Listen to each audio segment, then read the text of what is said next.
कृष्णाय वासुदेवाय हरे परमात्मने प्रणतः क्लेशनाशाय गोविंदाय नमो नमः। हरे कृष्णा। भगवान जगन्नाथ का आशीर्वाद आप पर सदा सर्वदा बना रहे। आपका दिन शुभ और मंगलमय हो। आज त्रिस्पृशा एकादशी है, तो आप सभी भक्तजन हमारे चैनल पर एकादशी की कथा का रसपान जरूर कीजिएगा और भगवान श्री हरि विष्णु का आशीर्वाद और पुण्य फल प्राप्त कीजिएगा। हे प्रिय भक्तों, आज हम आषाढ़ मास महात्म्य के 11वें दिन की कथा का रसपान करेंगे और साथ ही जगन्नाथ भगवान की पुण्य फल देने वाली बहुत ही सुंदर कथा का श्रवण करेंगे।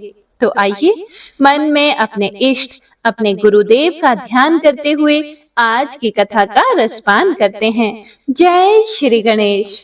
ब्रह्मा जी कहते हैं, हे नारद, इला तीर्थ के नाम से जिस तीर्थ की प्रसिद्धि है वह मनुष्यों को सब प्रकार की सिद्धि देने वाला, भ्रम हत्या आदि पापों को दूर करने वाला तथा संपूर्ण कामनाओं को पूर्ण करने वाला है। वैवस्वत मनु के वंश में ईल नामक एक राजा हो गए हैं। वे बहुत बड़ी सेना साथ लेकर शिकार खेलने के लिए वन में गए। वहां उनकी बुद्धि में कुछ दूसरा ही निश्चय हुआ। उन्होंने अमात्यों से कहा, आप सब लोग मेरे पुत्र द्वारा पालित नगर में चले जाएं। देश, कोश, बल, राज्य तथा मेरे पुत्र की भी रक्षा करें। महर्षि वशिष्ठ भी हमारे लिए पिता के समान हैं। वे भी अग्निहोत्र की अग्नियों को लेकर मेरी पत्नियों के साथ लौट जाएं। मैं अभी इसी वन में ही निवास करूंगा। बहुत अच्छा, ऐसा कहकर सब लोग चले गए और राजा धीरे धीरे रतनमय हिमालय पर्वत पर जाकर वहीं निवास करने लगे। एक दिन उन्होंने उस पर्वत पर एक गुफा देखी जो अनेक प्रकार के रत्नों से विचित्र शोभा पा रही थी। उस गुफा में यक्षों का राजा समन्यु रहता था। उसके साथ उसकी पतिव्रता पत्नी समा भी रहा करती थी। उस समय वह यक्ष मृग रूप धारण करके अपनी पत्नी के साथ विचर रहा था। तरह तरह के रत्नों से चित्रित उसका वह विशाल गृह सोना पड़ा था। इसीलिए राजा अपनी भारी सेना के साथ वहीं ठहर गए। वह यक्ष अधर्म के कोप से पत्नी के साथ मृग रूप धारण करके रहता था। फिर उसने सोचा कि इस राजा ने मेरा घर छीन लिया, मैं इसे जीत सकता नहीं और यह मांगने पर देगा नहीं। अब क्या करूं? इसी चिंता में पड़कर वह मृगी रूप धारिणी अपनी पत्नी से बोला, हे कांते, इस राजा का मन मृग्या के व्यसन में आसक्त है। यह कैसे विपत्ति में फंसे, इसके लिए कोई उपाय सोचो। मेरा विचार है कि तुम मनोहर मृगी का रूप धारण करके इसके सामने से निकलो और इसे अपनी ओर आकृष्ट करके किसी तरह अंबिका वन में पहुंचा दो। उसके भीतर प्रवेश करते ही यह राजा स्त्री हो जाएगा। हे भद्रे, यह काम तुम ही कर सकती हो, मेरे लिए यह उचित नहीं होगा।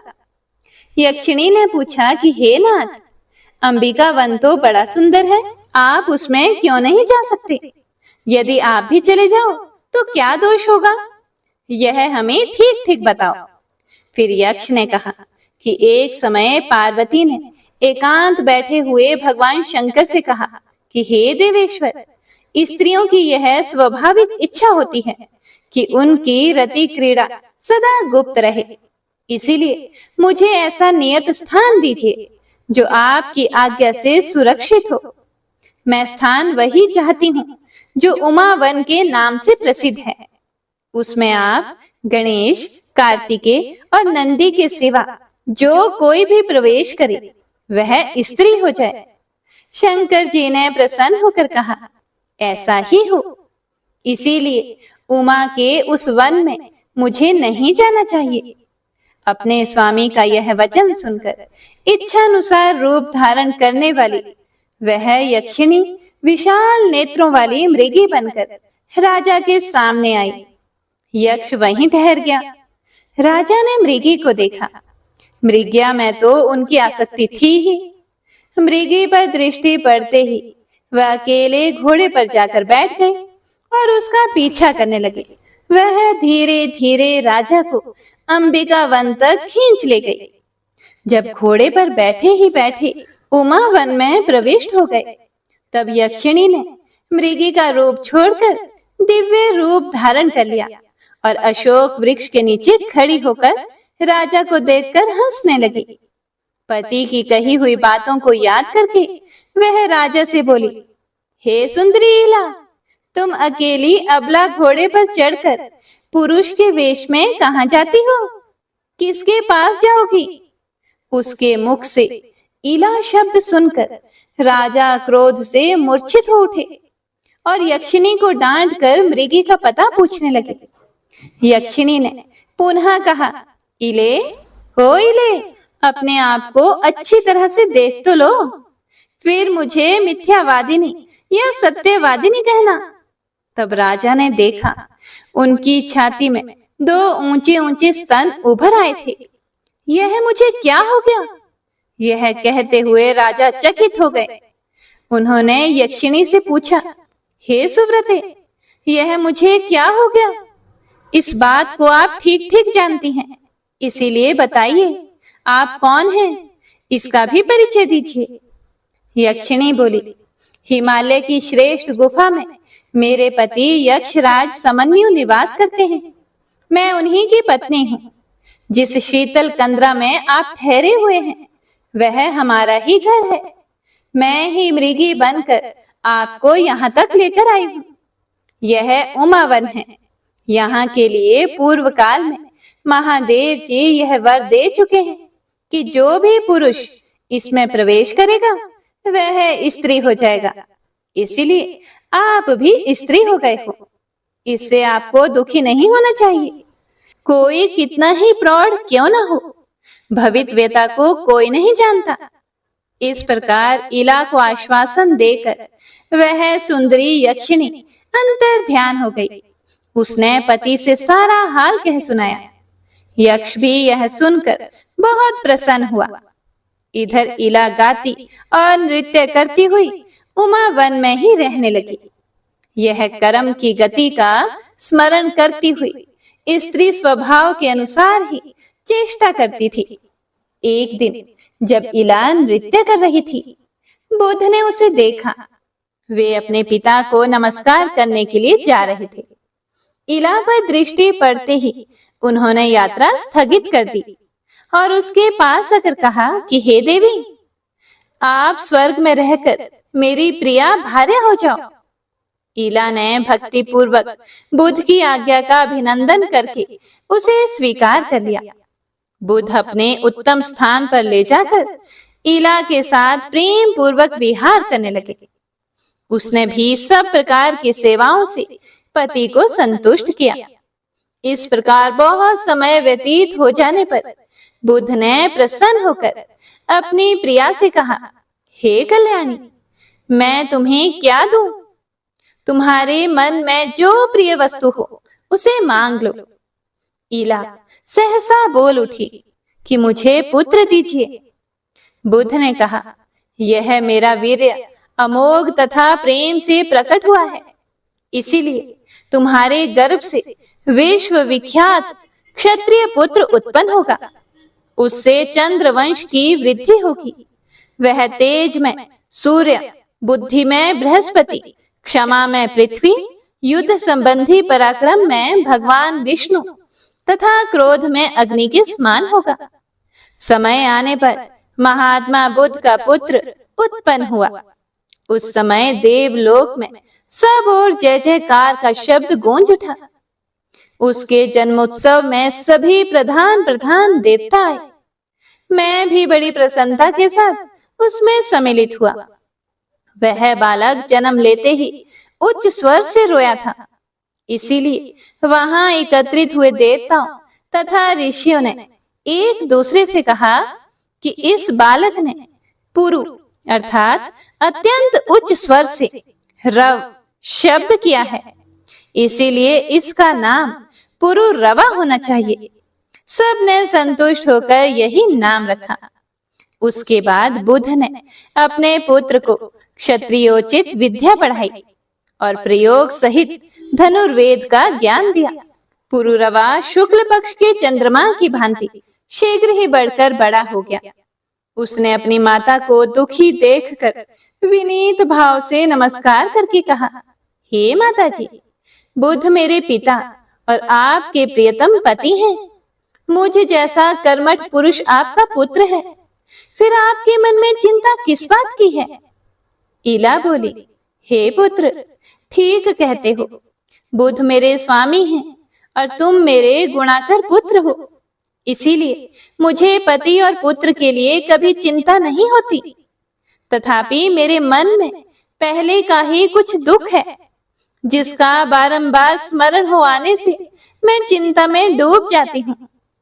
पुरुरवा ने कहा कि हे माते, पहले मुझे अपना वही दुख बताओ। तब इला ने पुरुरवा को इक्ष्वाकु वंश का परिचय देते हुए अपने जन्म, नाम, राज्य प्राप्ति, पुत्र जन्म, पुरोहित वशिष्ठ, प्रिय पत्नी, वन में आगमन, हिमालय की कंदरा में निवास, उमा वन में प्रवेश, स्त्रीत्व की प्राप्ति, बुद्ध से समागम, प्रेम तथा पुनः पुत्र जन्म आदि से संबंध रखने वाली सब बातें कह सुनाई। सुनकर पुरुरवा ने माता से पूछा, मैं क्या करूं? क्या करने से शुभ परिणाम होगा?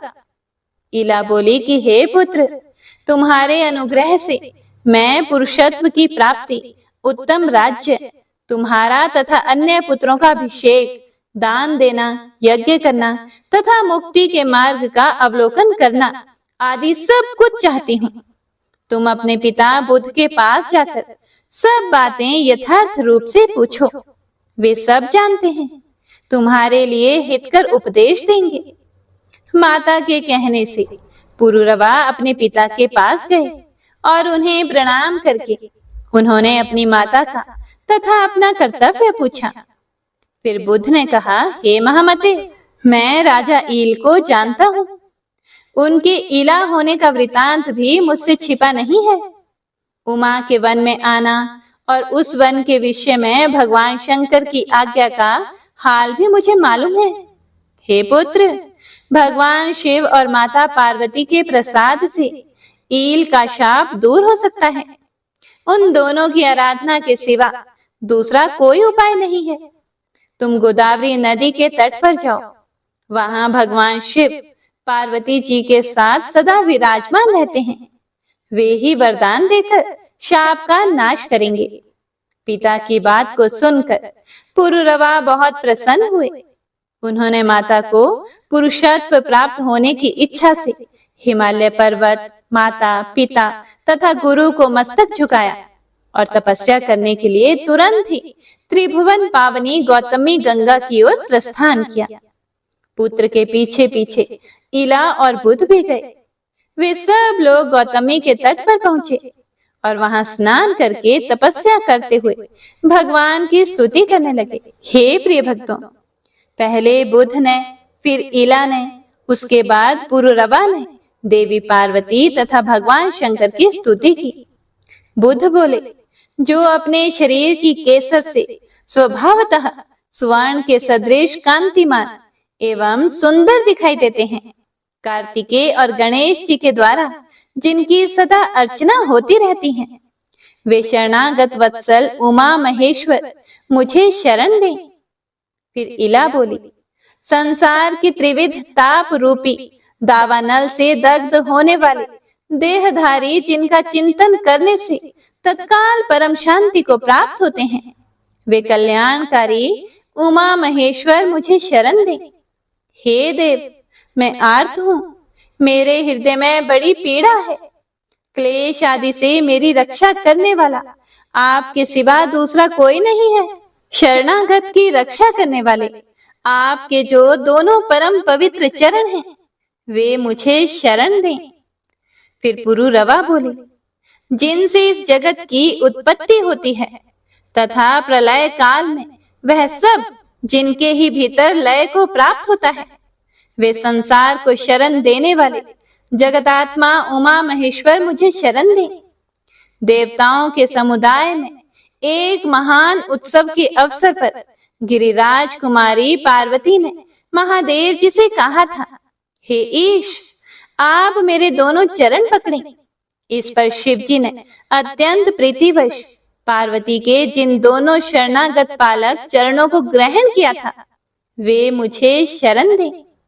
यह स्तुति सुनकर उमावर महेश्वर प्रकट हो गए। भगवती उमा ने कहा, आप लोगों का मनोरथ क्या है, बताओ, मैं उसे पूर्ण करूंगी। आपका कल्याण हो। आप सब लोग कृतार्थ हो गए। जो वस्तु देवताओं के लिए भी दुर्लभ हो, वह भी मैं आपको दूंगी। पुरुरवा बोले, हे जगदम्बिके, राजा ईल अज्ञानवश आपके वन में घुस गए थे। हे देवेश्वरी, आप उनके उस अपराध को क्षमा करें और पुनः उन्हें पुरुषत्व दें। पार्वती ने भगवान शंकर की सम्मति के अनुसार तथास्तु ऐसा कहकर उन सब की प्रार्थना स्वीकार की। इसके बाद शिवजी ने कहा, राजा ईल गौतमी गंगा में स्नान करने मात्र से पुरुष हो जाएंगे। तब बुध की पत्नी इला ने गंगा में स्नान किया। स्नान के बाद इला के शरीर से जो जल चू रहा था, उसके साथ उसके नारी जनोचित सौंदर्य, नृत्य और संगीत भी गंगा की धारा में मिल गए। वे ही नृत्या, गीता और सौभाग्य नाम की नदियों के रूप में परिणत हुई। वे नदियां भी गंगा में आ मिली। इससे वहां 3 पवित्र संगम हो गए। उनमें किया हुआ स्नान और दान इंद्र पद की प्राप्ति कराने वाला है। शिव और पार्वती के प्रसाद से पुरुषत्व प्राप्त करने के बाद राजा ईल ने महान अभ्युदय के सिद्धि के लिए वहां अश्वमेध यज्ञ किया। पुरोहित वशिष्ठ अपनी पत्नी, पुत्र, अमात्य, सेना और कोष को भिलाकर उन्होंने वह यज्ञ संपन्न किया। दंडक वन में ईल ने चतुरंगिनी सेना सहित राज्य की स्थापना की। वहां ईल के नाम से विख्यात उनका नगर भी है।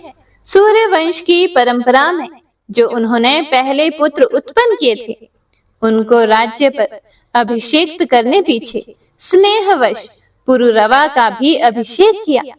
ये राजा पुरुरवा ही चंद्र वंश के प्रवर्तक हुए। जहां राजा को पुरुषत्व की प्राप्ति हुई, वहां गौतमी के दोनों तटों पर 16,000 तीर्थों का निवास है। वहां इलेश्वर नामक भगवान शंकर की भी स्थापना हुई है। उन तीर्थों में स्नान और दान करने से संपूर्ण यज्ञों का फल प्राप्त होता है। ओम नमो नारायणाय। हे प्रिय भक्तों, तो आइए अब सुनते हैं आज की पुण्य फल देने वाली और भक्ति बढ़ाने वाली कथा। पिछले अध्याय में हमने देखा कि लक्ष्मी देवी अपने भक्त श्रेया चांडालुनी के घर उसे आशीर्वाद देने गई थी और वहां से निकलते हुए उन्हें जगन्नाथ जी और बलदेव जी ने देख लिया। अब बलराम जी को ये बात बिल्कुल पसंद नहीं आई कि लक्ष्मी देवी एक चांडाल के घर में जाकर आई है। इसीलिए उन्होंने जगन्नाथ जी को आदेश दिया कि वे लक्ष्मी देवी को श्री मंदिर से बाहर निकाल दें। अब बेचारे जगन्नाथ जी फंस गए। बड़े भाई की आज्ञा माननी जरूरी थी। इसीलिए उन्होंने लक्ष्मी देवी का क्रोध मोल लिया और आखिर लक्ष्मी देवी अपने सारे ऐश्वर्य और सेवकों के साथ मंदिर छोड़कर चली गई। अब अगले दिन सुबह बलदेव जी प्रातःकालीन भोग की प्रतीक्षा कर रहे थे, लेकिन कोई यह भोग लेकर नहीं आया। उन्होंने जगन्नाथ जी से पूछा कि क्या बात है, आज भोग लाने में इतना विलंब क्यों हो रहा है। तब जगन्नाथ जी ने अपने पेट पर हाथ रखते हुए उदास मुख से उत्तर दिया कि भैया, आज से कोई भोग नहीं आएगा, क्योंकि लक्ष्मी देवी अपने सेवकों के साथ यह मंदिर छोड़कर चली गई है। जब बलराम जी ने ये सुना तो उन्होंने सोचा कि अच्छा चलो, कोई बात नहीं, अच्छी बात है। अगर लक्ष्मी देवी ने भूल की है तो प्रायश्चित तो करना पड़ेगा ना। कोई बात नहीं, हम स्वयं अपना भोजन बनाएंगे। यह सोचकर जगन्नाथ जी और बलराम जी ने रसोई गृह में प्रवेश किया। अब वहां जाकर देखा तो पूरा भंडार गृह खाली पड़ा हुआ था। ना तो कोई सब्जी तरकारी है और ना ही अन्य सामग्री। और इतनी देर में दोनों भाइयों को अत्यंत भूख भी लग गई। तो उन्होंने सोचा कि चलो किसी के घर से भिक्षा ही मांग लेते हैं।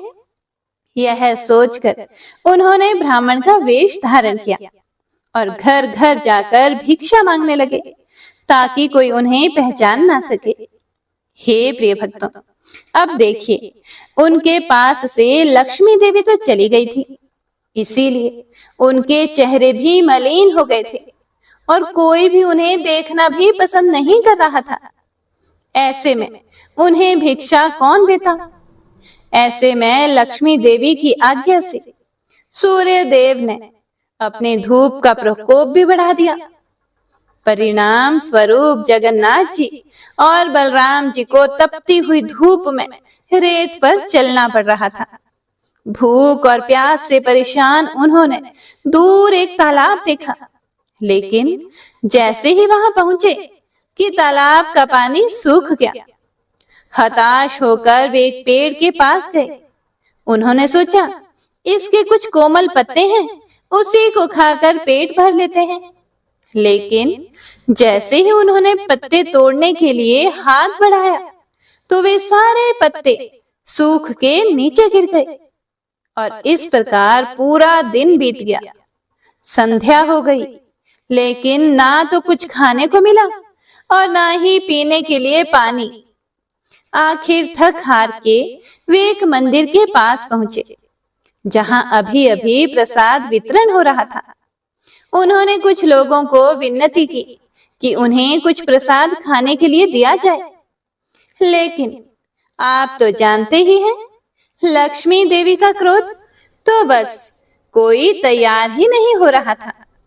ऐसे में एक वृद्ध स्त्री को उन पर दया आ गई।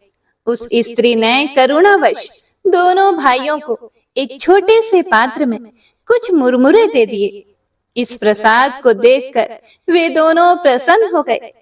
हे प्रिय भक्तों, लेकिन क्या आपको लगता है कि लक्ष्मी देवी इतनी आसानी से उन्हें यह प्रसाद खाने देंगी?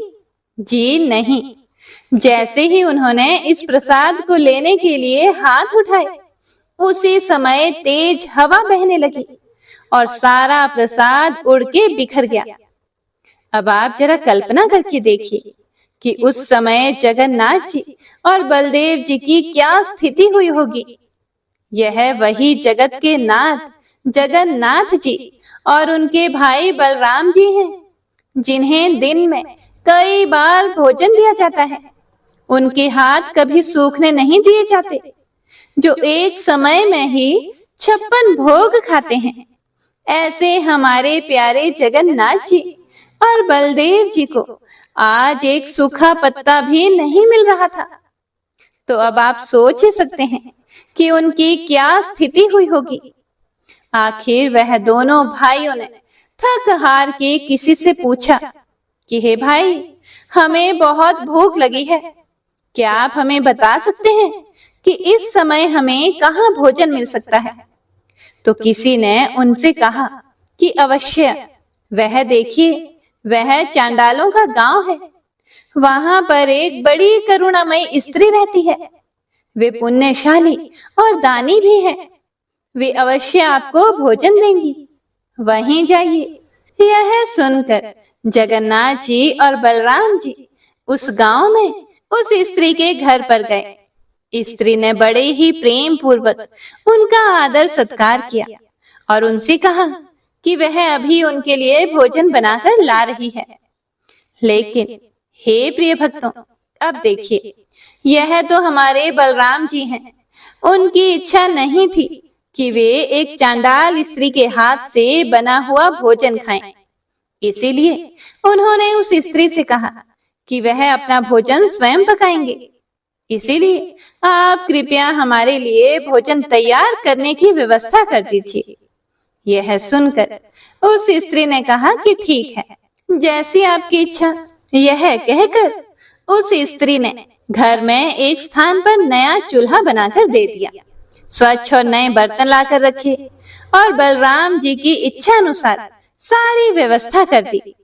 अब बलराम जी ने जगन्नाथ जी से कहा कि तुम भोजन बनाओ, मैं स्नान करके आता हूँ।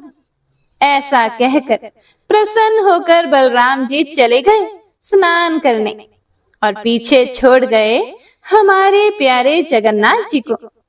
अब जगन्नाथ जी भी अपने भाई की आज्ञा मानकर बैठ गए भोजन पकाने के लिए। लेकिन क्या करें, भोजन तो तब बनेगा ना जब चूल्हा जलेगा।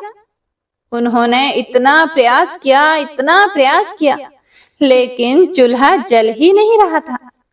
अब बलराम जी स्नान करके वापस आए। वे तो ये सोचकर बड़े प्रसन्न हो रहे थे कि चलो अच्छा है, अब आखिरकार कुछ खाने के लिए मिलेगा। लेकिन जैसे ही वे जगन्नाथ जी के पास पहुंचे तो उन्होंने देखा कि अभी तक जगन्नाथ जी ने कुछ भी नहीं बनाया था। तो उन्होंने जगन्नाथ जी को अच्छी खासी डांट लगा दी। ये क्या कर रहे हो तुम? तुमसे एक चूल्हा भी नहीं जलता है। इतना समय हो गया और अभी तक तुम चूल्हे पर बर्तन नहीं रख पाए हो। चलो हटो यहाँ से, लाओ मैं खुद ही भोजन पकाता हूँ, दे दो मुझे सारी सामग्री।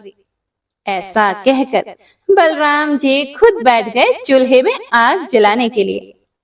लेकिन आश्चर्य की बात यह थी कि जैसे जैसे वे आग जलाने का प्रयास करते, उल्टा आग की जगह धुआं उठने लगता। बहुत बार प्रयास करने के बाद भी वे चूल्हा नहीं जला पाए। पूरा घर धुएं से भर गया। सभी लोग खांसने लगे और आखिरकार उन दोनों की आंखों में से पानी बहने लगा।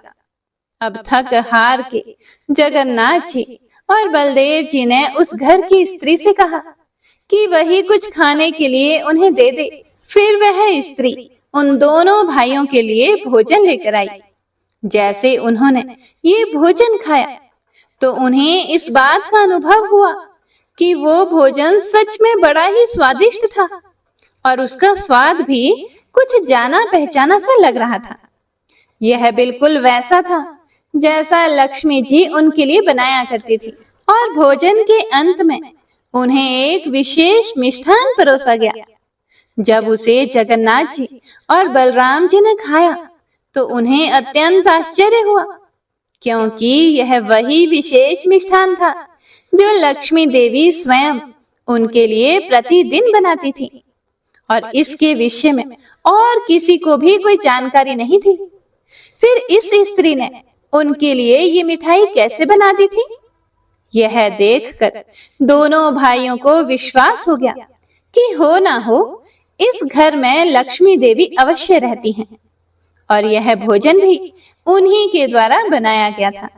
अन्यथा इस घर की स्त्री को कैसे पता चल जाता कि भोजन के बाद जगन्नाथ जी और बलराम जी एक विशेष मिष्ठान लेते हैं? तो बस अब उन दोनों भाइयों को अपनी भूल का एहसास हुआ और खास करके बलराम जी को। अब वे ठहरे बड़े भाई, तो इसीलिए लक्ष्मी देवी से सीधे तो बात कर नहीं सकते थे। इसीलिए उन्होंने जगन्नाथ जी से कहा कि वे लक्ष्मी देवी के पास जाकर उनसे क्षमा मांगे और उनका हाथ पकड़कर उन्हें मंदिर में लेकर आए। उन्होंने जगन्नाथ जी के द्वारा लक्ष्मी देवी को यह भी संदेश भिजवाया कि आज के बाद लक्ष्मी देवी की जहां इच्छा हो वहां वे जा सकती हैं। उन्हें कभी भी अपने भक्तों से मिलने के लिए रोका नहीं जाएगा। अपने बड़े भाई की आज्ञा पाकर हमारे प्यारे जगन्नाथ जी आ गए अपनी रूठी हुई पत्नी लक्ष्मी देवी को मनाने के लिए। उनके इस प्रकार मनाने पर लक्ष्मी देवी संतुष्ट हो गई और वापस श्री मंदिर में जाने के लिए तैयार हो गई। लक्ष्मी देवी ने जगन्नाथ जी को वचन दिया कि जगन्नाथ जी के महाप्रसाद के लिए कभी भी कोई ऊंच नीच का भेदभाव नहीं किया जाएगा। चाहे वो ब्राह्मण हो या चांडाल, दोनों को समान रूप से जगन्नाथ महाप्रसाद दिया जाएगा और वे दोनों एक ही थाली में भोजन कर सकते हैं। तो बस ये था लक्ष्मी देवी के रूठने का परिणाम। हे प्रिय भक्तों, तो कैसी लगी आपको ये जगन्नाथ कथा? अगर अच्छी लगी है तो नीचे कमेंट बॉक्स में एक बार जय जगन्नाथ जरूर लिखिएगा, क्योंकि अभी नहीं लिखेंगे तो कभी नहीं लिखेंगे। जगन्नाथ जी की ऐसी ही मनोहर कथा को सुनते रहने के लिए आपके अपने इस चैनल को सब्सक्राइब अवश्य कीजिएगा। हे प्रिय भक्तों, जगन्नाथ जी को सदैव अपने मन और हृदय में स्मरण करते रहिए, क्योंकि उनके बड़े बड़े सुंदर कमल नयन आपके ऊपर करुणा की वर्षा कर रहे हैं। आइए अब गजेंद्र मोक्ष स्तोत्र का पाठ करते हैं। इस पाठ को करते समय अगर हम अपने मन में यह भावना रखें कि हे श्री हरि विष्णु, हे मेरे प्रभु, जिस प्रकार से आपने गजेंद्र को परेशानी से बाहर निकाला, उसी प्रकार से हमें भी हमारी परेशानियों से बाहर निकालिए, तो यकीन मानिए निश्चित ही भगवान श्री हरि विष्णु हमारी मदद स्वयं करते हैं। तो आइए अब सच्चे मन से भगवान श्री हरि विष्णु का ध्यान करके इस परम कल्याणकारी स्तोत्र का पाठ करते हैं। जय श्री हरि विष्णु। शुक जी ने कहा कि बुद्धि के अनुसार पिछले अध्याय में वर्णन किए गए रीति से अपने मन को नियंत्रित करके और हृदय को स्थिर करके गजेंद्र अपने पिछले जन्म में याद किए गए सर्वोच्च कार्य और बार बार जप किए जाने वाले स्तोत्र का जाप करने लगा।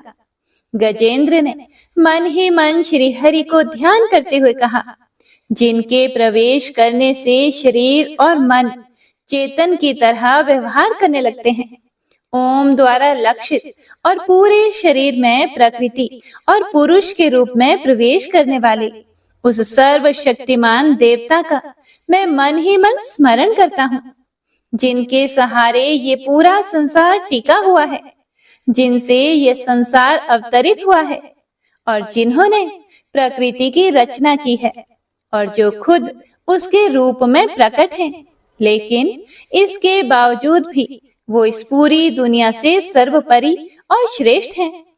ऐसे अपने आप और बिना किसी कारण के भगवान की मैं शरण में जाता हूँ और अपने संकल्प शक्ति के बल पर अपने ही स्वरूप में रचित और सृष्टि काल में प्रकट एवं प्रलय में अप्रकट रहने वाले इस शास्त्र प्रसिद्धि प्राप्त कार्य कारण रूपी संसार को, जो बिना कुंठित दृष्टि के साक्ष्य रूप में देखते रहने पर भी लिप्त नहीं होते, चक्षु आदि प्रकाशकों के परम प्रकाशक प्रभु, आप मेरी रक्षा करें। बीतते गए समय के साथ तीनों लोकों और ब्रह्मादि लोकपालों के पंचभूत में प्रवेश कर जाने पर और पंचभूतों से लेकर महत्वपूर्ण सभी कारणों के उनकी परम करुणा स्वरूप प्रकृति में मगन हो जाने पर उस समय दुर्गेय और घोर अंधकार रूपेण प्रकृति ही बच रही थी। उस अंधकार से परे अपने परम धाम में जो सर्वव्यापी भगवान सभी दिशाओं में प्रकाशित होते रहते हैं, वो भगवान मेरी रक्षा करें। विभिन्न नाट्य रूपों में अभिनय करने वाले और उस अभिनेता के वास्तविक स्वरूप को जिस प्रकार से साधारण लोग भी नहीं जान पाते, उसी तरह से सत्व प्रधान देवता और महर्षि भी जिनके स्वरूप को नहीं जान पाते, ऐसे में कोई साधारण प्राणी उनका वर्णन कैसे कर सकता है। ऐसे दुर्गम चरित्र वाले भगवान मेरी रक्षा करें। अनेकों शक्ति से मुक्त सभी प्राणियों को आत्म बुद्धि प्रदान करने वाले, सबके बिना कारण हित और अतिशय साधु स्वभाव ऋषि मुनिजन, जिनके परम स्वरूप को देखने की इच्छा के साथ वन में रहकर अखंड ब्रह्मचर्य तमाम अलौकिक व्रतों को नियमों के अनुसार पालन करते हैं, ऐसे प्रभु ही मेरी गति है।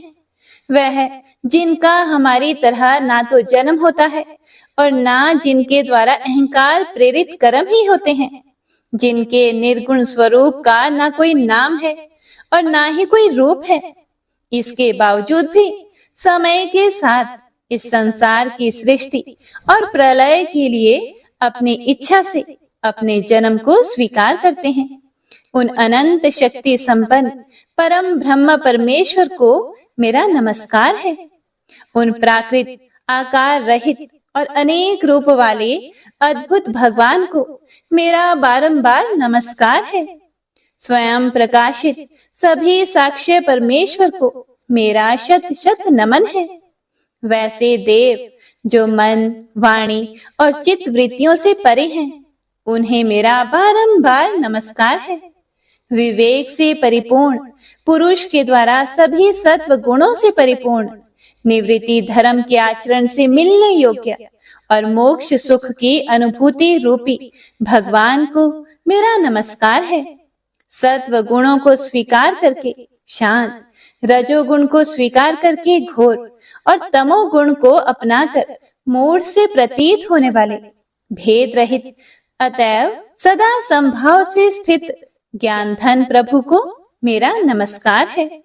शरीर, इंद्रिय आदि के समुदाय रूप सभी पिंडों के ज्ञाता, सबके स्वामी और साक्षी स्वरूप प्रभु को मेरा बारंबार नमस्कार है। सबके अंतर्यामी, प्रकृति के भी परम कारण लेकिन स्वयं कारण रहित भगवान को मेरा शत शत नमस्कार है। सभी इंद्रियों और सभी विषयों के जानकार, सभी प्रतीतियों के कारण रूप संपूर्ण जड़ प्रपंच और सबकी मूलभूता अविद्या के द्वारा सूचित होने वाले और सभी विषयों में अविद्या रूप से भासने वाले भगवान को मेरा नमस्कार है। सबके कारण लेकिन स्वयं कारण रहित तथा कारण होने पर भी परिणाम रहित होने की वजह से अन्य कारणों से भी विलक्षण कारण आपको मेरा बारंबार नमस्कार है। सभी वेदों और शास्त्रों के परम तात्पर्य, मोक्ष रूपी और श्रेष्ठ पुरुषों की परम गति देवता को मेरा नमस्कार है।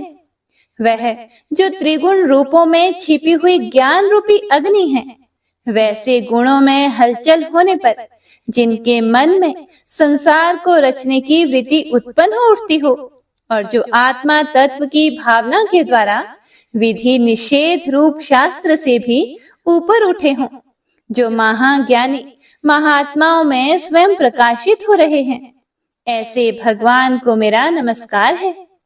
मेरे जैसे शरणागत पशु के समान जीवों की अविद्या रूप फांसी को पूर्ण रूप से काट देने वाले परम दयालु और दया करने में कभी भी आलस्य नहीं करने वाले भगवान को मेरा नमस्कार है। अपने अंश से सभी जीवों के मन में अंतर्यामी रूप से प्रकट होने वाले सर्वनियंता अनंत परमात्मा आपको मेरा नमस्कार है। जो शरीर, पुत्र, मित्र, घर और संपत्ति सहित कुटुंबियों में अशक्त लोगों के द्वारा कठिनाई से मिलते हों और मुक्त पुरुषों के द्वारा अपने हृदय में निरंतर चिंतित ज्ञान स्वरूप सर्व समर्थ परमेश्वर को मेरा नमस्कार है। वह जिन्हें धर्म, अभिलाषित भोग, धन और मोक्ष की कामना से मनन करके लोग अपनी मनचाही इच्छा पूर्ण कर लेते हैं, अपितु जिन्हें विभिन्न प्रकार के अयाचित भोग और अविनाशी पार्षद शरीर भी देते हैं, वैसे अत्यंत दयालु प्रभु मुझे इस प्रकार की विपदा से हमेशा के लिए बाहर निकालें। वह जिनके एक से अधिक भक्त हैं, जो मुख्य रूप से एकमात्र उसी भगवान की शरण में हैं, जो धर्म, अर्थ आदि किसी भी पदार्थ को नहीं चाहते, अपितु जो केवल उन्हीं के परम मंगलमय एवं अत्यंत विलक्षण चरित्र का गुणगान करते हुए उनके आनंदमय समुद्र में गोते लगाते रहते हैं।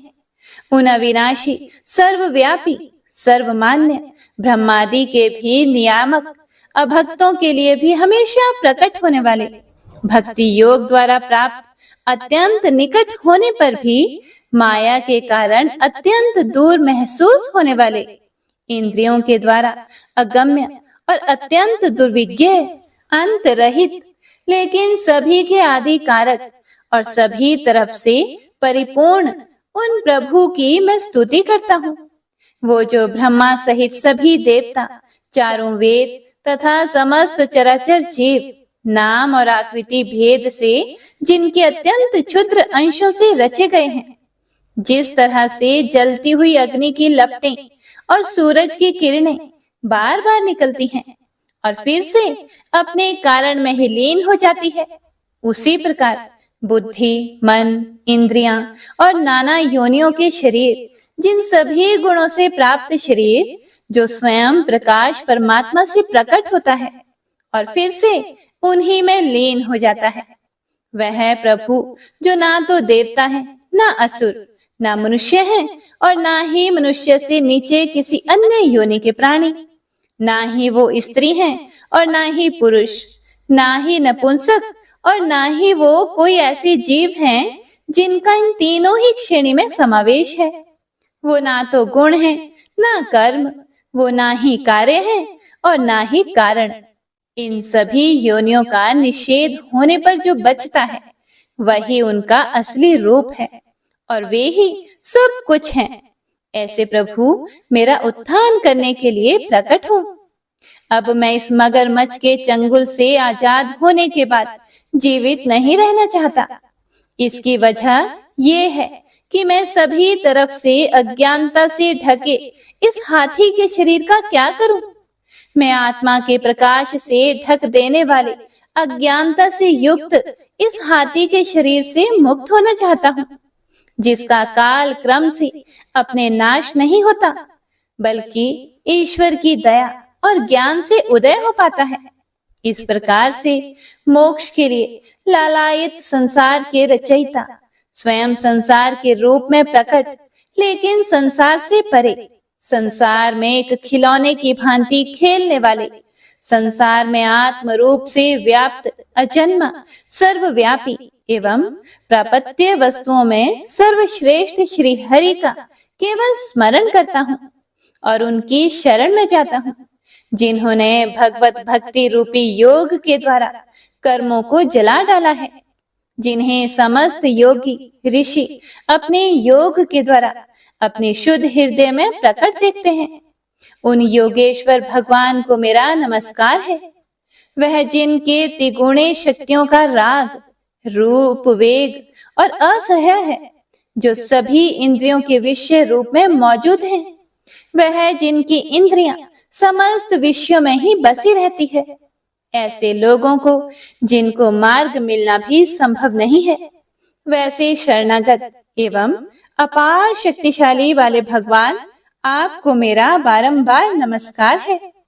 जिनकी अविद्या नाम के शक्ति के कार्य रूप अहंकार से ढके हुए हैं, वह जिनके रूप को जीव समझ नहीं पाते हैं, ऐसे अपार महिमा वाले भगवान की मैं शरण लेता हूँ। हे प्रिय भक्तों, श्री सुखदेव जी कहते हैं कि वह जिसने पूर्व प्रकार से भगवान के भेद रहित सभी निराकार रूप का वर्णन किया था, उस गजराज के करीब जब ब्रह्मा आदि अन्य कोई भी देवता नहीं आए, जो अपने विभिन्न प्रकार के विशेष विग्रहों को ही अपना रूप मानते हैं, ऐसे में साक्षात विष्णु जी, जो सभी के आत्मा होने के कारण सभी देवताओं के रूप हैं, तब वह वहां पर प्रकट हुए। गजराज को इस प्रकार से दुखी देखकर और उसके पढ़े गए स्तुति को सुनकर चक्रधारी प्रभु इच्छानुसार वेग वाले गरुड़ की पीठ पर सवार होकर सभी देवों के साथ उस स्थान पर पहुंचे जहां वह गज था। गज अर्थात हाथी था। सरोवर के अंदर महाबलशाली मगरमच्छ द्वारा जकड़े और दुखी उस हाथी ने आसमान में गरुड़ की पीठ पर बैठे और हाथों में चक्र लिए भगवान श्री हरि विष्णु को आते हुए जब देखा, तो वह अपनी सूंड में पहले से ही उनकी पूजा के लिए रखे कमल के फूल को श्री हरि पर बरसाते हुए कहने लगा, सर्व पूज्य भगवान श्री हरि नारायण, आपको मेरा प्रणाम है। सर्व पूज्य भगवान श्री हरि, आपको मेरा नमस्कार है। लाचार हाथी को पीड़ित देखकर श्री हरि विष्णु गरुड़ से नीचे उतरकर सरोवर में उतर आए और वह दया से प्रेरित होकर ग्राह सहित उस गज को तुरंत ही सरोवर से बाहर निकाल आए और देवताओं के देखते ही देखते अपने चक्र से मगरमच्छ के गर्दन को काट दिया और हाथी को उस पीड़ा से बाहर निकाल लिया। तो इसी के साथ गजेंद्र मोक्ष स्तोत्र संपूर्ण हुआ। तो सभी एक बार प्रेम से बोलिए, भगवान श्री हरि विष्णु की जय। बंशी शोभित कर मधुर, नील जलद तन श्याम, अरुण अधर जनु बिंब फल, नयन कमल अभिराम, पूर्ण इंद्र अरविंद मुख, पीतांबर शुभ साज, जय मन मोहन मदन छवि, कृष्ण चंद्र महाराज। जय यदुनंदन जय जगवंदन, जय वसुदेव देवकी नंदन, जय यशोदासुत नंद दुलारे, जय प्रभु भक्तन के धृत तारे, जय नट नागर नागन थैया, कृष्ण कन्हैया धेनु चरैया, पुनि नख पर प्रभु गिरिवर धारो, आओ दीनन कष्ट निवारो, वंशी मधुरे अधर धर तेरे, होवे पूर्ण मनोरथ मेरी, आओ हरि पुनि माखन चाखो, आज लाज भारत की राखो, गोल कपोल चिबुक करुणारे, मृदु मुस्कान मोहिनी डारे, रंजित राजीव नयन विशाला, मोर मुकुट वैजंती माला, कुंडल श्रवण पीठ पटाछे, कटि किंकणी काछन काछे, नील जलज सुंदर तनु सोहे, छवि लखि सुर नर मुनि मन मोहे, मस्तक तिलक अलक घुंघराले, आओ कृष्ण बांसुरी वाले, करि पय पान पूत नहीं तार्यो, अका बका का सुर मार्यो, मधुवन जलत अग्नि जब ज्वाला, भय शीतल लखि तहि नंद लाला, सुरपति जब ब्रज चढ़े और साई, मोसर धार वारी वर्षाई, लगत लगत ब्रज चहन बहायो, गोवर्धन नख धारी बचायो, लखी यशोदा मन ब्रह्माधिकाई, मुख मह 14 भुवन दिखाई, दुष्ट कंस अति उधम मचायो, कोटि कमल जब फूल मंगायो, नाथी काली यही तब तुम लीन है, चरण चिन्ह दई निर्भय कीन है, करि गोपिन संग रास विलासा, सबकी पूर्ण करी अभिलाषा, केतिक महासुर संहार्यो, कंस ही केस पकड़ी दई मार्यो, मात पिता की बंदी छुड़ाई, उग्रसेन कहा राज दिलाई, मही से मृतक छहो सुत लायो, मातु देव की शोक मिटायो, भौमासुर मुरे दैत्य सहारी, लाए 68 सहस कुमारी, दई भिन ही तृण चीर सहारा, जरा सिंधु राक्षस कह मारा, असुर बकासुर आदिक मार्यो, भक्तन के तब कष्ट निवार्यो, दीन सुदामा के दुख टार्यो, तंदुल 3 मूठ मुख डार्यो, प्रेम के साग विदुर घर मांगे, दुर्योधन के मेवा त्यागे, लखी प्रेम की महिमा भारी, ऐसे श्याम दीन हितकारी, भारत के पारथ रथ हाके, लिए चक्र करे नहीं बलता के, निज गीता के ज्ञान सुनाए, भक्तन हृदय सुधा वर्षाए, मीरा थी ऐसी मतवाली, विष पी गई बजा कर ताली, राणा भेजा सांप पिटारी, शालिग्राम बने बनवारी, निज माया तुम विधि दिखायो, उरते संश सकल मिटायो, तब शत निंदा करि तत्काला, जीवन मुक्त भयो शिशुपाला, जब ही द्रौपदी तीर लगाई, दीनानाथ लाज अब जाई, तुर और तही वसन बने नंदलाला, बढ़े चीर भई अरि मोह काला। असनाथ के नाथ कन्हैया, डूबत भंवर बचावत नैया। सुंदर दास आसुर धारी, दया दृष्टि कीजे बनवारी। नाथ सकल मम कुमति निवारो, क्षमहु बेगी अपराध हमारो। खोलो पट अब दर्शन दीजिए, बोलो कृष्ण कन्हैया की जय। बोलो कृष्ण कन्हैया की जय। बोलो कृष्ण कन्हैया की जय। यह चालीसा कृष्ण का पाठ करे उरधारी, अष्ट सिद्धि नवनिधि फल लहे पदारथ चारी। जय श्री कृष्ण।